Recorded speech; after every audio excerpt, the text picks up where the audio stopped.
Welcome, everyone. Thank you for attending the comparative race and ethnicity studies program here at Reed College. It's great to have you, and we're joined by a faculty member as a part of this program, as well as two current students of CRES. And so with that, also, my name is Leah. I'm part of the admissions office here at Reed, and I'll be moderating for the most part this session. So if you have any questions, please feel free to drop a message for me in the chat. Otherwise, you will notice that you came into Zoom muted, and that's for the purposes of recording. And so we're currently recording now, and that's in hopes that we can upload this onto our YouTube channel for any students who might have missed this live session. And so to prevent anyone from accidentally unmuting themselves and then of course like appearing on screen, we don't want any of your faces on YouTube. So that's just why everyone is of course on mute. So if you have any questions throughout the entire session, please feel free to drop it in the chat, any questions and comments as well. So with that, and without much ado, I will hand it off to our faculty member as well as current students who are here to join us and tell us about the program. Thank you. Thanks, Leah. Thanks so much for inviting us. And like Leah said, if you have any questions, please just drop them in the chat. We'd be happy to talk about what you're interested in. So my name is Radhika Natarajan, and I'm a historian of the British Empire. And here at Reed, I teach history classes, and I teach in the humanities program. And I'm also the chair of comparative race and ethnicity studies. And I'll tell you more about our program, but Kenna and Emilio, why don't you introduce yourselves? Hi, I'm Kenna. I am a junior Crest history major. I'm from Los Angeles, California, and I use she, her pronouns. Awesome. I'm Emilio. I use he, they pronouns. I'm also from Los Angeles, and I'm a Crest anthropology junior. And so I'll say a few words about the program more generally, and then we can talk about more specifics like the classes and the different areas of the college that are part of the program. So at Reed, we don't have an ethnic studies major. We have a comparative race and ethnicity studies major. And so some of the things that make our program distinctive is that it is an interdisciplinary program that is housed in 7 different departments across the arts, literatures and languages, and social history and social sciences at the college. And unlike many ethnic studies programs in the US, our program is really more global in scope. We're interested in processes of racialization, indigeneity, and ethnicity, not just in the context of the US, but in other parts of the world as well. And I'm going to put a link in the chat to our program homepage. And I can tell you a little bit about the 7 departments that make up CRES. And so those departments are in history and social sciences, history, anthropology, and sociology, as well as religion. And then in arts and languages, it's dance, music, and English. And so as Emilio and Kenna said, they are CRES history majors and CRES anthropology majors. So they're taking coursework in comparative race and ethnicity studies from departments around the college, but their area of focus is anthropology and history. And do you want to tell us a little bit about how you came to be a CRES history and CRES anthropology major, and maybe some of your favorite classes that you've taken along the way? Yeah, definitely. I have been interested in sort of like ethnic studies since high school. I helped start an ethnic studies and social justice class in my senior year.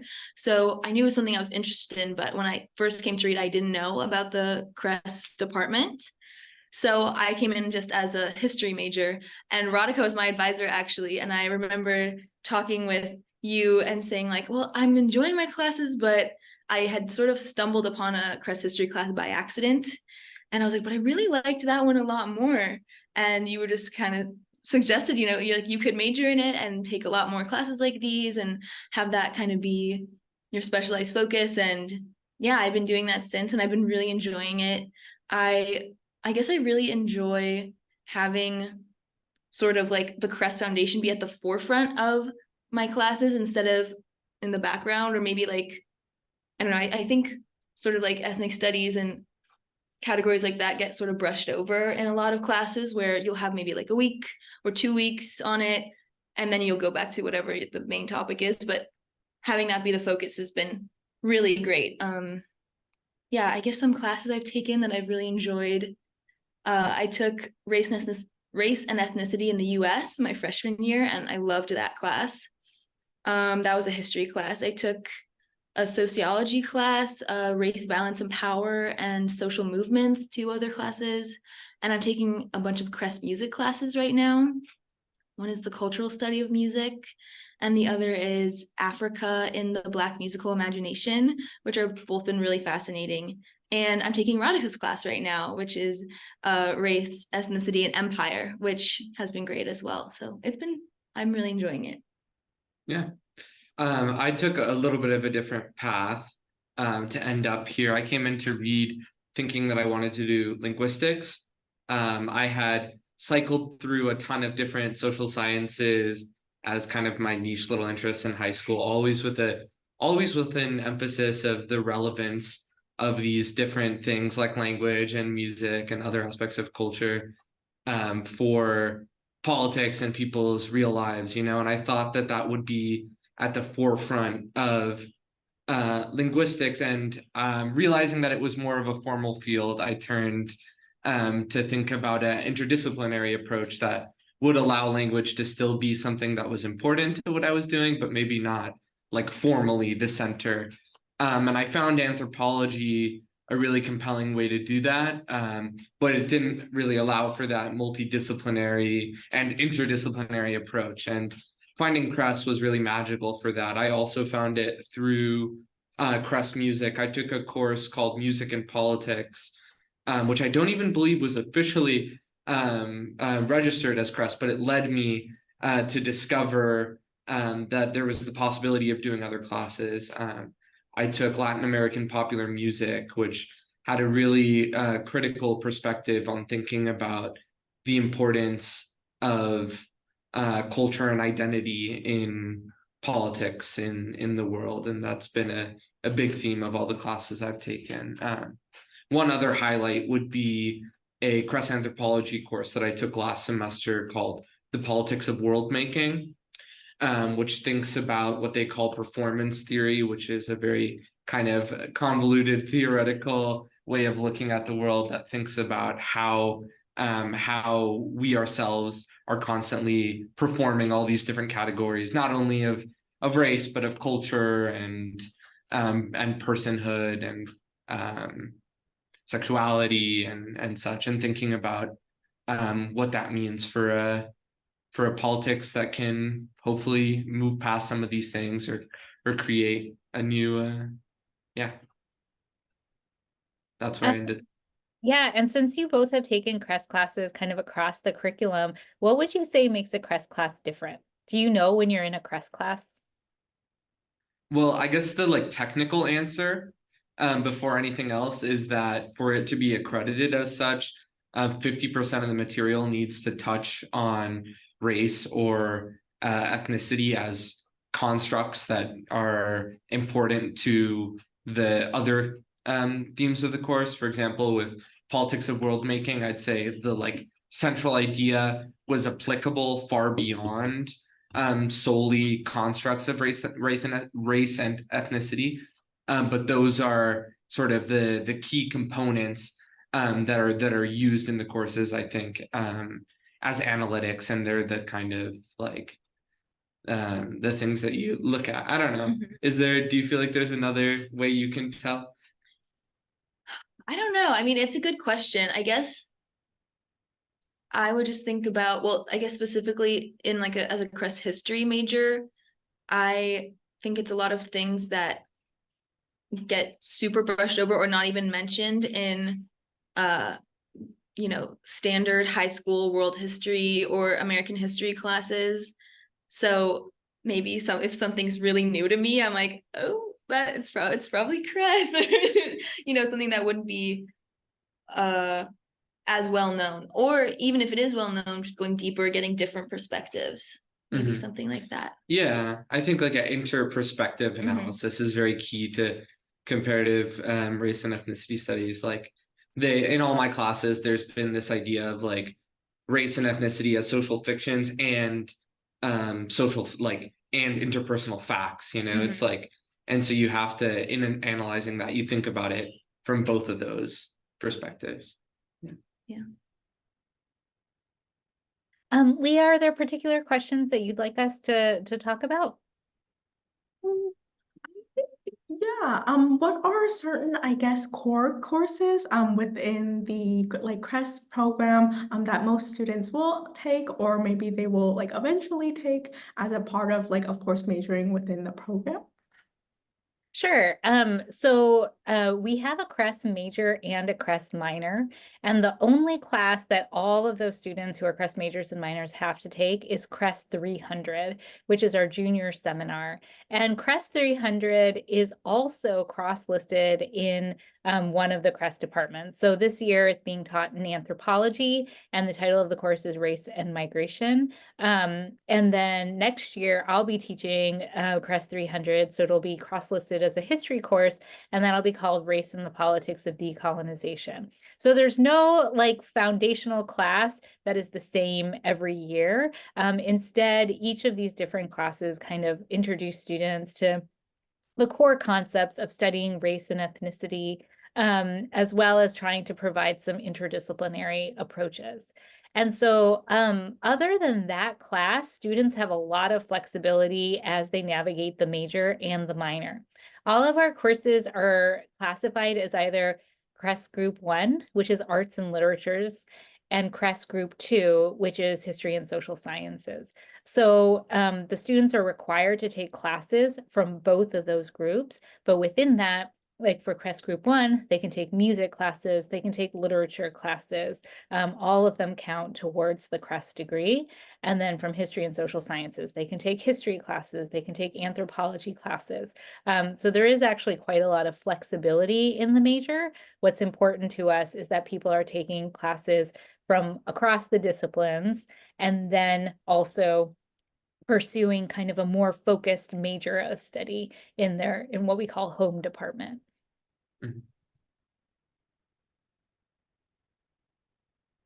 Yeah, thank you so much for that explanation. I guess in terms of just the department, because it is so interdisciplinary, how do students, of course, like build community, like as like a cohort, of course, within their home departments, but also like within CRES? If all of you would like to speak to that, or maybe one of you?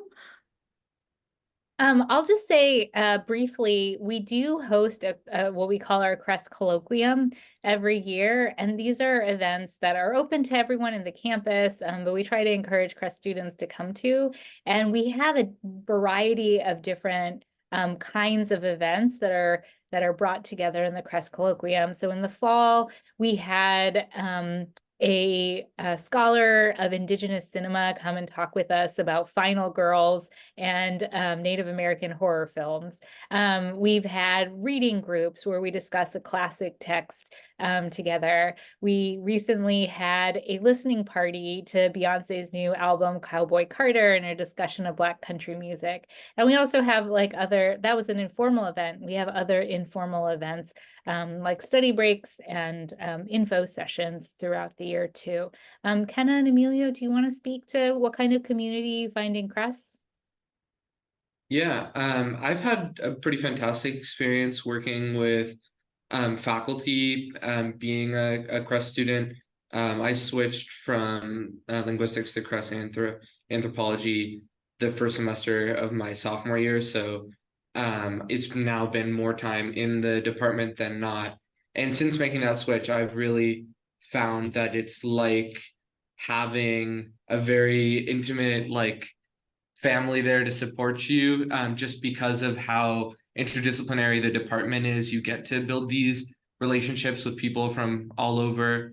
I feel like I get to just pick up a new professor that I know has some interest in and and passion in pushing us along. Every time I take a class in a new department, this semester is my first time taking a history class at all with Radhika, and it's been great to get to know the department a little bit better through that process as well.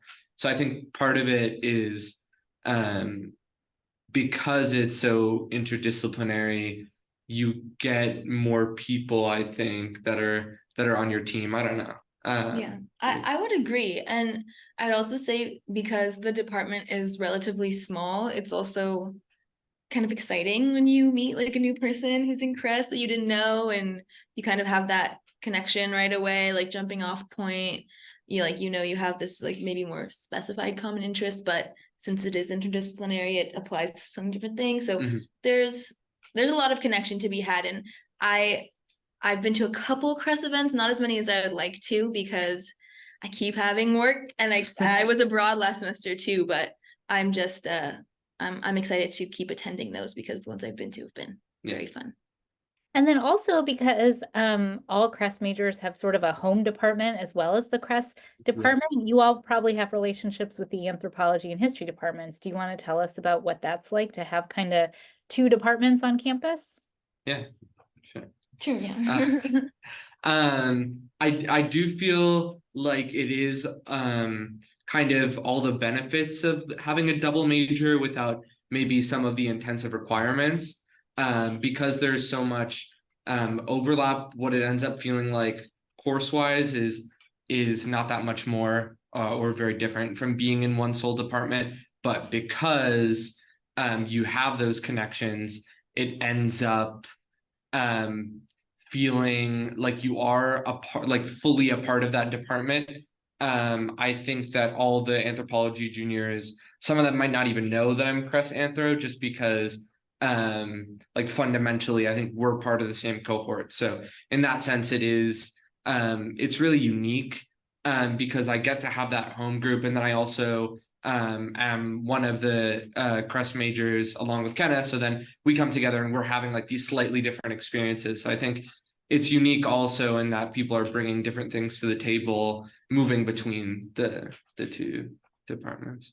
Yeah, definitely. I think with the history department, I would say, I guess I feel the most community with it this semester because I'm taking my JSEM, my junior seminar class, which you have to take before you become a senior. I don't know. I honestly, with the history department, I love the department, but I haven't had as much experience, I would say, kind of like with the community building, but I am playing for the history. I played for the history department softball team at Ren Fair last year, and that was really great. I actually feel like I got to know a lot of people through that, and I'm doing it again this year. So I don't know. I guess that's okay to mind first. It's a little silly, but I think anthro and sociology are becoming joint this year. Really? Well, I don't like soc, so I don't know if I can. You can't be on a team with that.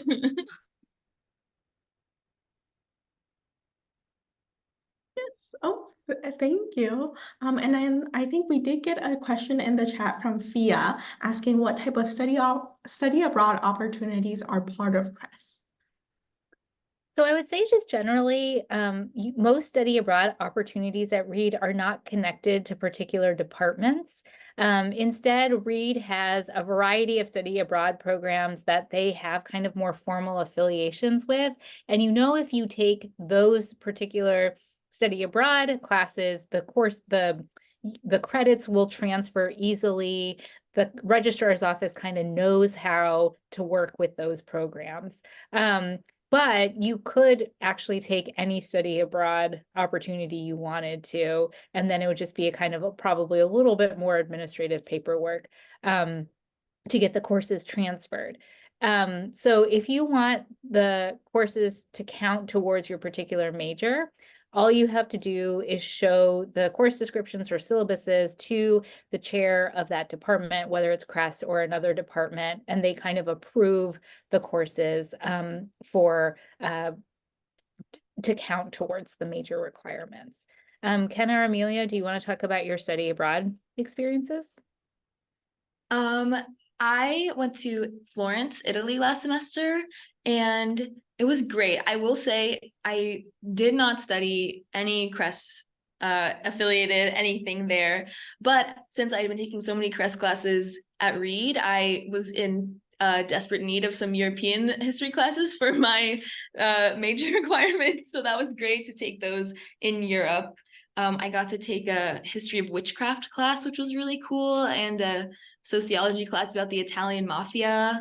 And an art class, which was it was a great experience, and it was maybe not really departmentally related, but or not CRES related, but history related for sure. And it was a great experience, and it was very easy to get the credits transferred and everything, and I'm still on a great track to graduate and everything. So yeah, I had trouble fitting in. I was hoping originally to do a semester-long study abroad. I ended up pursuing a summer program instead. So last summer I went to Lisbon in Portugal, and I did a couple courses on Portuguese history and post-colonial, the post-colonial Lusophone Portuguese speaking world, which was super cool. And those I believe I got accredited as history classes. It was kind of interdisciplinary, so it was tough to know exactly what I was taking. But that's always I think an opportunity that people don't think about. Reed has a pretty good selection of summer programs that they are affiliated with. Mine was not affiliated, but it was very easy to get the college on board for that. You just want to start thinking about it with time. Because I didn't, and I ended up having to buy my airfare like 2 months beforehand, and it was a lot of money. So try to get Reed to pay for it.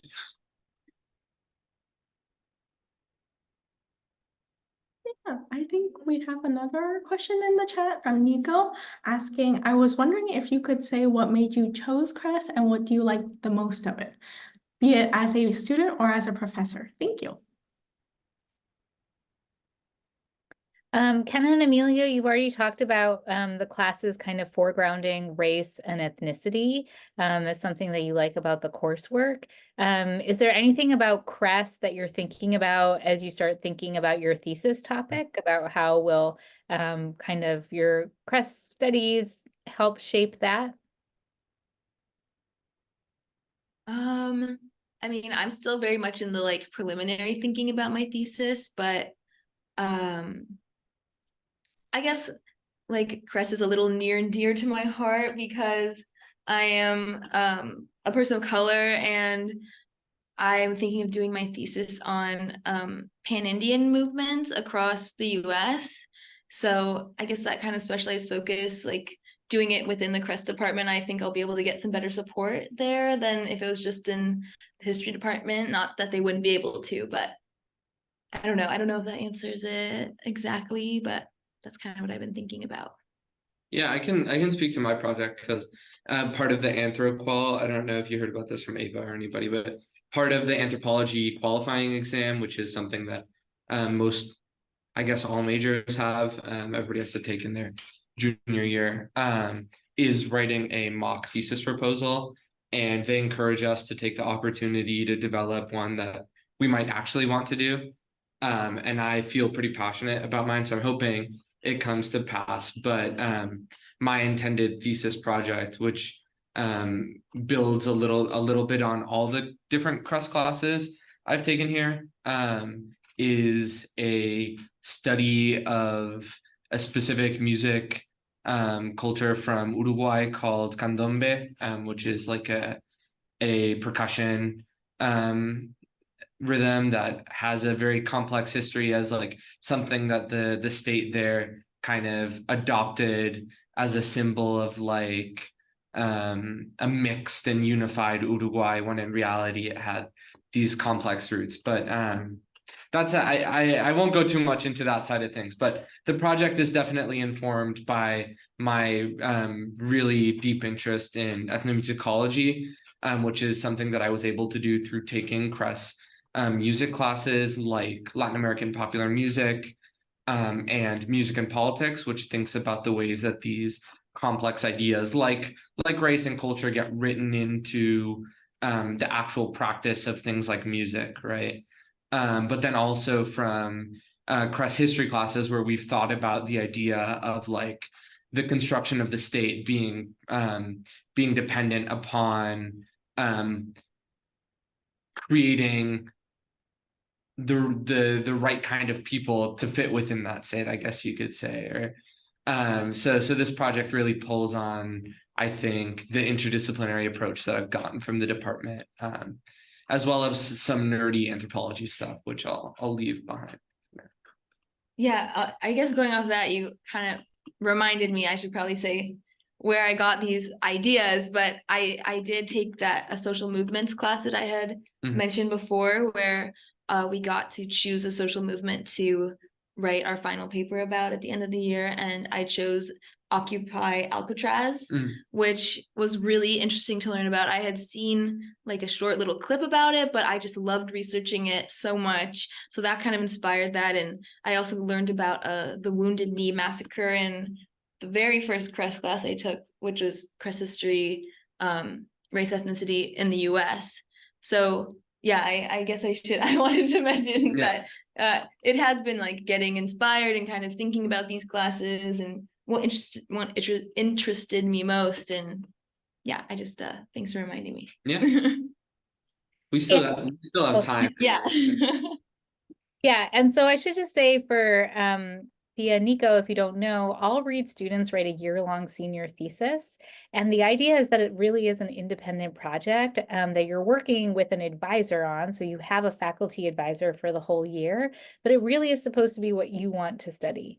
And so Crest Theses, there's an advisor in the home department. So for Kenna, it'll be a historian, and there will also be a first reader in the history department, but then Crest will assign a second, reader, which is actually the third person who's there to advise, who will be from another Crest department. So I really do think we try to like support students in pursuing these topics and trying to bring together faculty expertise from across the college and beyond the particular department. I can share a little bit about my own research. I study migration, citizenship in the welfare state in post-war Britain, specifically how migrants from the decolonizing empire, especially the Caribbean and South Asia, advocated for their social rights, their rights to welfare in Britain after the war. And so migration and race have been a really important part of my own research. And so when I came to Reed and learned about the CRES department, which was actually only founded in 2018, so it's a very new program at Reed. And when I started thinking about what classes I could offer in it, I really appreciated the opportunity to teach classes about how race and ethnicity and indigeneity have really shaped imperial rule and governance. So the class that the three of us have together, Race, Ethnicity, and Empire, has been a chance to think about the way that race kind of structured imperial rule from the 18th century to the early 20th century. And then next year, my other race CRES class, history class that I teach is Race and the Politics of Decolonization, which is about ways that human difference and hierarchy shaped movements for independence within the British Empire and also kind of constrained the promises of the post-colonial nation afterward. And I really love teaching CRES history classes because they really allow me to kind of pursue interdisciplinarity, to assign novels in my classes, to bring in theory to the readings for the classes, and also to kind of think in more flexible ways about what we're studying and why it's important. And the other thing is, I think CRES classes bring different students into the room. I think that there are different interests and there are different kinds of conversation that happen in the CRES history classes I teach, because it's drawing students who are interested in race and ethnicity, who aren't just history majors and are coming from across the curriculum. So that's one of the reasons that I love teaching in CRES. Yeah. I will say there's a large population of CRES minor students who major in some of the STEM departments, so sciences, in the Crest junior seminar this semester, we have a couple biology major Crest minor students who have I'm not sure, well, maybe Radhika can speak about this, but I don't know about the relevance of that to their thesis projects. But I do know that they are very passionate about this as like a second home for them. And it's always interesting as somebody who's pretty much exclusively been in humanities and social sciences classes since I've been at Reed, to have those students in my cohort. Yeah.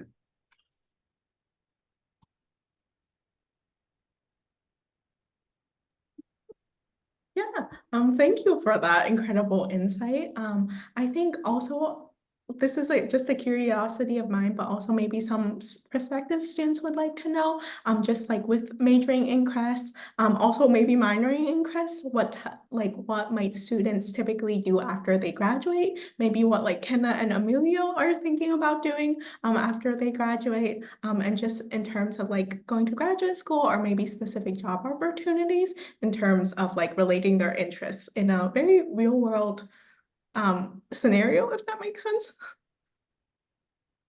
Do you know what you're planning on doing?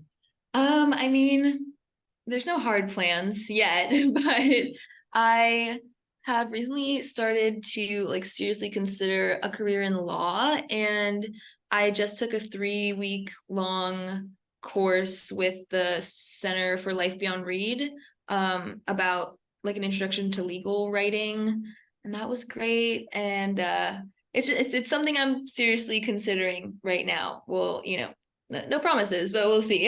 It's fascinating. Yeah, I always forget that is a important place, I think, where Crest sets you up right now. I'm maybe a little bit on the other side of things. I come from a family of, well, not a family of academics, but my mom is a professor, and so I've always dreaded the idea of going into academia. But I do think that it really shapes you.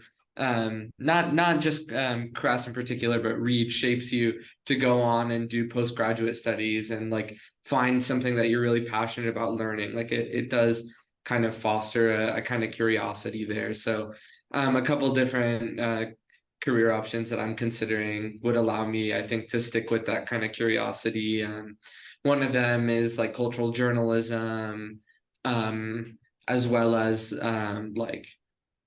social organizing or political organizing, is something that I did in the past. And while I haven't had so much time to do it at Reed, I think is something that I'm considering getting involved in again once I have some free time.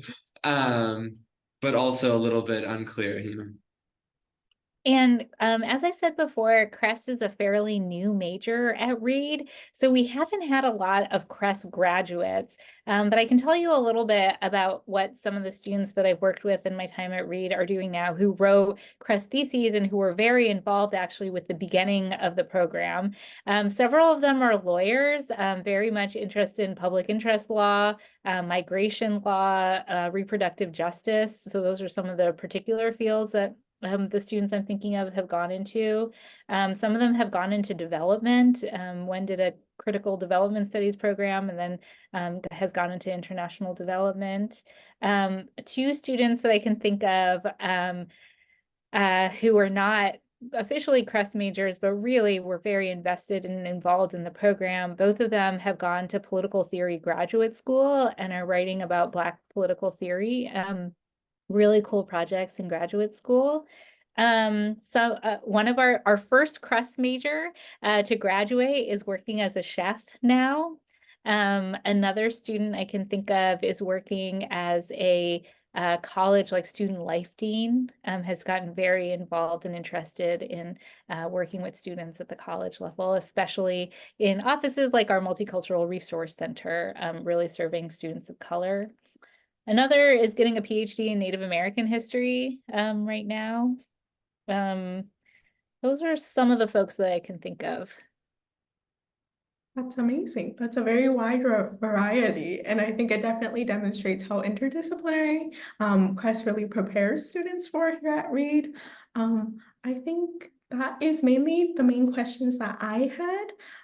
But if Nico or Fia have any last questions that they would like to add, or if Radhika or like Emilio and Kenna have any last thoughts in terms of like anything we might have missed talking about CRES, we'd be more than happy to hear it.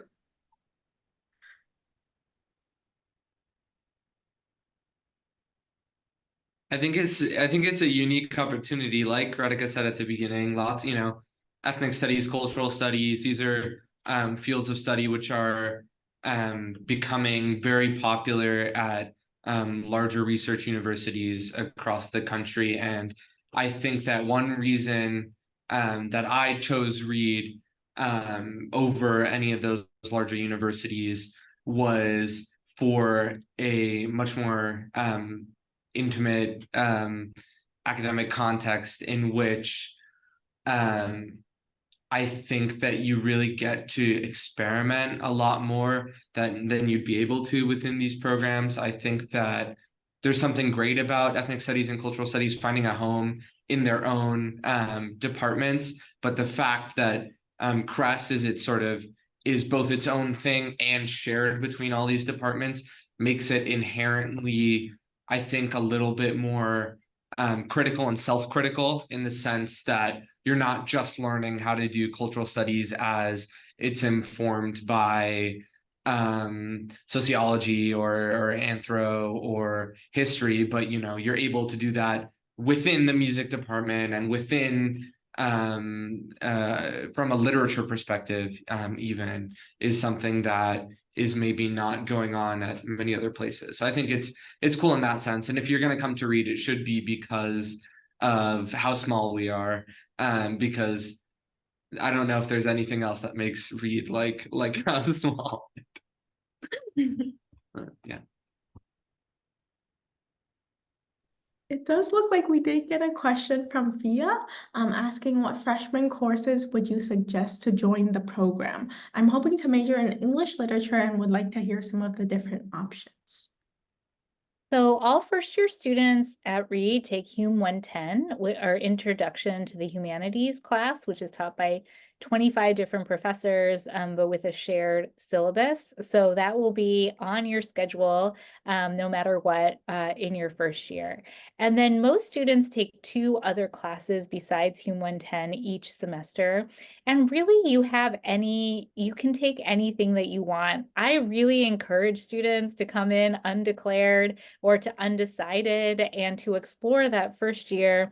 Because if you're taking a wide variety of classes across the curriculum, they're going to count towards your distribution requirements, and you can feel like you're not, wasting your units or going to fall behind on graduating. And so, maybe taking a science class to fulfill a group 3 requirement. If you're thinking about an English literature class, there's introduction to English. There's several 200 level English classes that are open to first year students that you could try out. And some of them are CRES English classes. I also encourage you to take things that you've never heard of, linguistics, for instance, and then, or dance or theater. There's a lot of different classes that are open to first year students. And I try to encourage students to remember that they will all count towards your graduation requirements, and you don't have to rush into a major, and you have time to explore.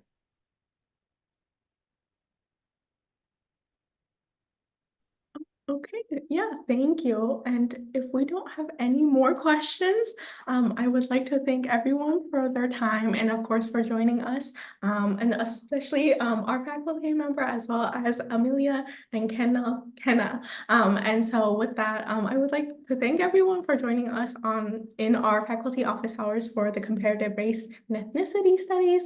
Hopefully I see you all on campus next fall, in the future, and then either majoring or minoring in CRES or just taking a course. I think it'd be wonderful. But yes, thank you everyone.